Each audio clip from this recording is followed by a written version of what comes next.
Hello viewers, welcome back to my channel ನಮ್ಮ style ಅಡುಗೆ. ಇವತ್ತು ನಾವು ಸಾಂಪ್ರದಾಯಿಕವಾಗಿ ಸಿಹಿ ಕುಂಬಳಕಾಯಿಂದ ಒಂದು ಸ್ವೀಟ್ನ ರೆಡಿ ಮಾಡ್ತಿದ್ದೀವಿ. ಅದನ್ನು ಯಾವ ರೀತಿ ಮಾಡೋದು ಅಂತ ನಿಮಗೆ ತಿಳಿಸ್ಕೊಡ್ತೀನಿ. ಇಲ್ಲಿ ನಾನು ಸಿಹಿ ಕುಂಬಳಕಾಯಿನ ತೊಗೊಂಡಿದ್ದೀನಿ. ಸಿಪ್ಪೆ ಸುಲಿದ್ಬಿಟ್ಟು ತೊಗೊಂಡಿರೋ ಸಿಹಿ ಕುಂಬಳಕಾಯಿ. ಇದನ್ನು 3 ಕಪ್ ಸಿಹಿ ಕುಂಬಳಕಾಯಿನ ತೊಗೊಂಡು ಇದಕ್ಕೆ 1 ಲೀಟ್ರ್ ನೀರನ್ನು ಹಾಕಿ ಕುದಿಯೋದಕ್ಕೆ ಇಡ್ತಿದ್ದೀನಿ. 5 ರಿಂದ 10 ನಿಮಿಷ ಕುದ್ರೆ ಸಾಕು. ಈ ಥರ ಸ್ಮ್ಯಾಶ್ ಆಗಿಬಿಡುತ್ತೆ.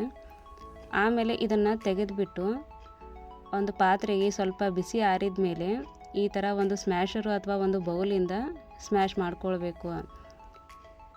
ಈಗ ಇದನ್ನು 5 ನಿಮಿಷ ಬಿಟ್ಟುಬಿಟ್ಟು ಈಗ ಒಂದು ಪಾತ್ರೆಗೆ 1 ಸ್ಪೂನ್ ತುಪ್ಪವನ್ನು ಹಾಕ್ತಿದ್ದೀನಿ. ಆಮೇಲೆ ಇದಕ್ಕೆ ಸ್ಮ್ಯಾಶ್ ಮಾಡಿಟ್ಕೊಂಡಿರೋ ಕುಂಬಳಕಾಯಿನ ಹಾಕಿ 1 ಅಥವಾ 1.5 ನಿಮಿಷ ಚೆನ್ನಾಗಿ ಹುರಿದು ಬಿಡಬೇಕು. ಉರಿ ಯಾವಾಗಲೂ ಮೀಡಿಯಮ್ ಅಥವಾ ಸಿಮ್ಮಲ್ಲೇ ಇರಲಿ. ಆಮೇಲೆ ಇದಕ್ಕೆ 1.5 ಕಪ್ ಬೆಲ್ಲವನ್ನು ಹಾಕ್ತಿದ್ದೀನಿ.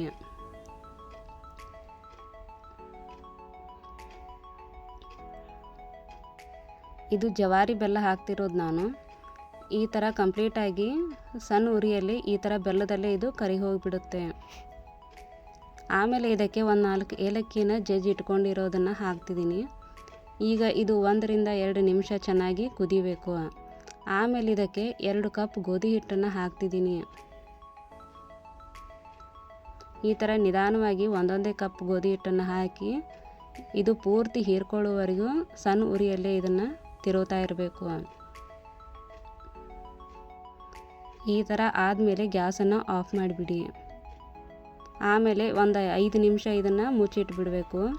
ಆಮೇಲೆ ಈಗ ಪಾತ್ರೆಗೆ 1 ಲೀಟ್ರ್ ಎಣ್ಣೆಯನ್ನು ಹಾಕ್ತಿದ್ದೀನಿ. ಆಮೇಲೆ ಹೀಗೆ ವಡೆ ರೀತಿ ಅದನ್ನು ತಗೊಂಡ್ಬಿಟ್ಟು ಕರಿಬೇಕು. ಈ ಥರ ಸಣ್ಣ ಉರಿಯಲ್ಲಿ ಇದನ್ನು ನಿಧಾನವಾಗಿ ಕರಿತಿರಬೇಕು. ಇದು ಕೈಗೆ ಅಂಟ್ಕೊಳ್ಬಾರ್ದು ಅಂತ ಅಂದರೆ ಎಣ್ಣೆ ಅಥವಾ ತುಪ್ಪವನ್ನು ನೀವು ಸ್ವಲ್ಪ ಕೈಗೆ ಸವರ್ಕೊಂಡು ಈ ಥರ ವಡೆ ರೀತಿ ತಟ್ಟಿಬಿಟ್ಟು ಇದನ್ನು ಕರೀರಿ. ತುಂಬ ಚೆನ್ನಾಗಿ ಬರುತ್ತೆ. ಹೀಗೆ ನಿಧಾನ ಉರಿಯಲ್ಲಿ ಕೆಂಪಗಾಗೋವರೆಗೂ ಚೆನ್ನಾಗಿ ಕರಿಬೇಕು.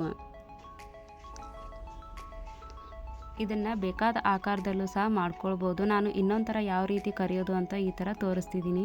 ಹೀಗೂ ಸಹ ನೀವು ಮಾಡಿಕೊಂಡು ಕರ್ಕೊಳ್ಬೋದು. ನೀವೇನಾದರೂ ಫಸ್ಟ್ ಟೈಮ್ ನಮ್ಮ ಚಾನಲ್ನ ನೋಡ್ತಾ ಇದ್ದರೆ ಪ್ಲೀಸ್ ವಿಡಿಯೋದಲ್ಲಿ ಕಾಣೋ ಬೆಲ್ ಐಕಾನ್ನ ಕ್ಲಿಕ್ ಮಾಡಿ, ಹಾಗೆ ನಮ್ಮ ಚಾನಲ್ಗೆ ಸಬ್ಸ್ಕ್ರೈಬ್ ಆಗಿ. ಈ ರೆಸಿಪಿ ನಿಮಗೆ ಇಷ್ಟ ಆದರೆ ಪ್ಲೀಸ್ ಶೇರ್ ಮಾಡಿ, ಹಾಗೆ ಕಮೆಂಟ್ ಮಾಡಿ. ಸಾಂಪ್ರದಾಯಿಕವಾದ ಅಡುಗೆಗಳು ಇನ್ನಷ್ಟು ನಮ್ಮ ಚಾನಲಲ್ಲಿ ನಿಮಗೆ ಸಿಗುತ್ತವೆ. ಹೀಗೆ ಎಲ್ಲವನ್ನು ಕರೆದು ತಕ್ಕೊಳ್ಳಿ.